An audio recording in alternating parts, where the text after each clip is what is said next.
Inertial Drift is a game that just came out. But is it $18 worth of suck or not? Let's find out. Do you like to drift? If yes, I've got some good news for you. If you don't, then I'll just tell you right now, do not get this game. I played this game on PC without a controller, so this is gonna be the keyboard version of the controls I'm talking about. The controls feel good. They're tighter than a pair of skinny jeans back in 2008. And the graphics are actually pretty good too when they're not pixelated. It has sort of a vaporwave aesthetic in some tracks. There's a bunch of modes, but they're all essentially the same thing. It's you versus another player, or yourself, and by the amount of times you have to do that, I would assume the people that made this are big fans of Inception. Okay, enough of the good stuff. Let's actually talk about what's wrong here. There's less crashing here than Bandicoot. So this means that if you're neck and neck with a racer and you want to slam them into tomorrow, you're just gonna pass through them like a hot knife through butter. If you smash into a railing like some skateboarder trying a double tray flip,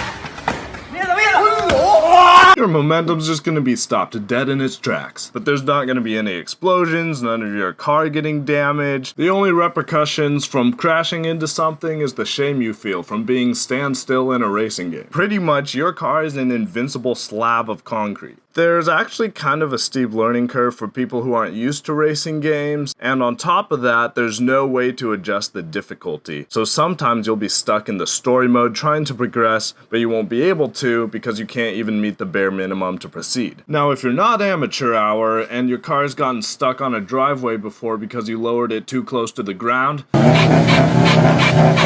then you're actually in for a good time because the controls are kind of touchy. It takes a while to learn and each car handles differently. So it's fair to say that there's a relatively high skill ceiling for this game. This could be either a pro or a con, but sometimes when you come to corners, they aren't well lit and it's hard to see them. So you'll actually have to learn the map rather than relying on visual cues to get around. The story's not much to speak of, and essentially there's no customization. So people who really love tinkering with their cars are not gonna like this game. Speaking of mediocrity, the music really is forgettable, and I actually recommend that you turn the music in the game all the way down, go to YouTube, look up Eurobeats, and then have that on loop as you play this game. It will actually make your experience a lot more fun, especially when you can run in the 90s.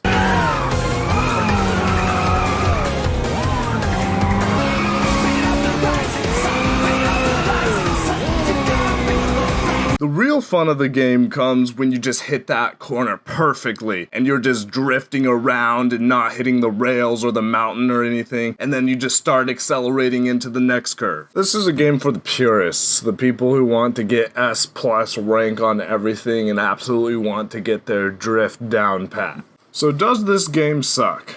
I would say that it actually doesn't. It's a fun game to just pick up and play for a couple hours and put down. I would say everything except the drift mechanic lacks depth, but that's enough to have more fun than the ball pit at DashCon.